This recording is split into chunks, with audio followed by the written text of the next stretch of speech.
समझ और ना समझ दो बहनों की कहानी।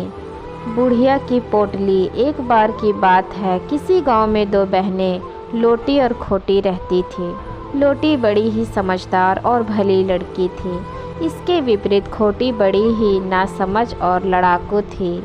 लोटी घर का सारा कामकाज करती और पड़ोसियों की भी सहायता करती। इसके विपरीत खोटी घर का कुछ कामकाज नहीं करती और सारे दिन पड़ोसियों से भी लड़ती झगड़ती रहती।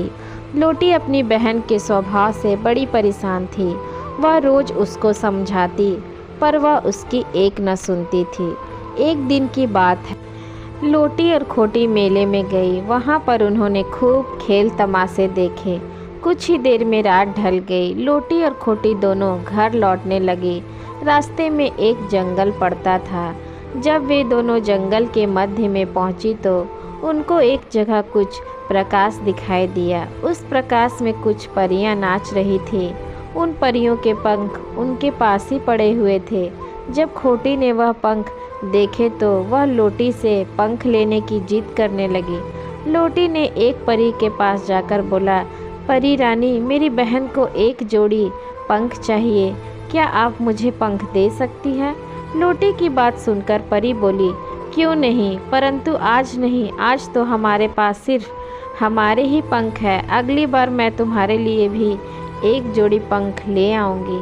परी की बात सुनकर लोटी तो खुश हो गई, परंतु खोटी को बहुत गुस्सा आया।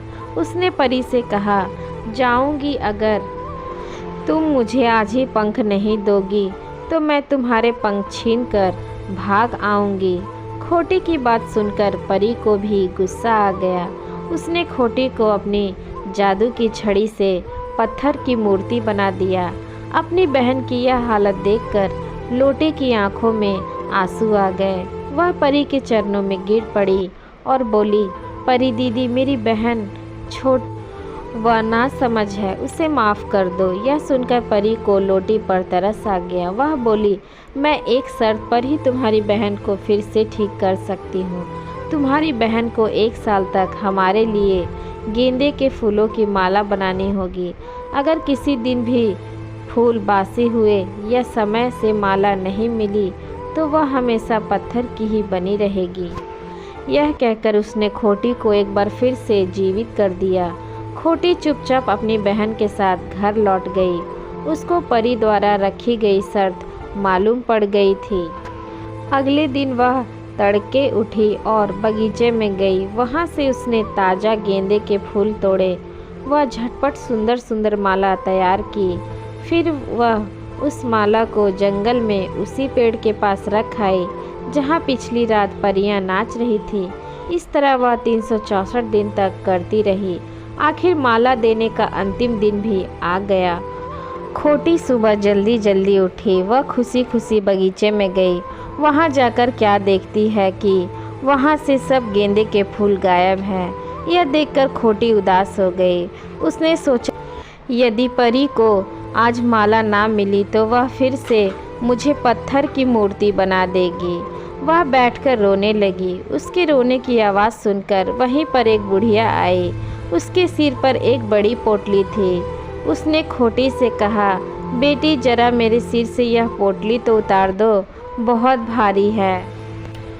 अगर यह पहले वाली खोटी होती तो बुढ़िया को धुतकार देती, परंतु अब तो वह काफ़ी बदल चुकी थी। उसने कहा, अच्छा अम्मा, अभी उतार देती हूँ। यह कहकर उसने बुढ़िया के सिर से पोटली उतार दी। तब बुढ़िया ने पूछा, बेटा, क्या बात है, तुम इतनी उदास क्यों हो? खोटी ने बुढ़िया को सारी बात सच सच बता दी। खोटी की बात सुनकर बुढ़िया बोली, बस इतनी सी बात के लिए उदास हो? देखो तो मेरी पोटली में क्या है। खोटी ने पोटली खोली तो वह बहुत खुश हुई, क्योंकि पोटली में बहुत सारे ताजे गेंदे के फूल थे। बुढ़िया ने खोटी से कहा, इसमें से तुम जितने फूल चाहो ले सकती हो। खोटी ने उसमें से कुछ फूल ले लिए और माला बनाई। माला लेकर वह जल्दी से जंगल में उसी पेड़ के पास गई जहाँ परी उसका इंतजार कर रही थी। खोटी को देखकर परी ने कहा, आज से तुम्हारी सजा खत्म हुई। मैंने तुम्हें परखने के लिए ही यह खेल रचा था। वह बुढ़िया कोई और नहीं, मैं ही थी। बाग के फूल भी मैंने ही गायब किए थे। तुम अपनी परीक्षा में सफल रही हो। अब तुम अपने घर लौट जाओ। खोटी खुशी खुशी अपने घर लौट आई। उस दिन के बाद से उसका स्वभाव बिल्कुल बदल गया। अब वह भी अपनी बहन की तरह एक भली लड़की बन गई। तो दोस्तों, आज की ये स्टोरी आप लोगों को कैसी लगी कमेंट बॉक्स में कमेंट करके ज़रूर बताइएगा। अच्छी लगी हो तो चैनल को लाइक शेयर एंड सब्सक्राइब जरूर कर लीजिएगा। मिलते हैं नेक्स्ट स्टोरी के साथ, तब तक के लिए धन्यवाद।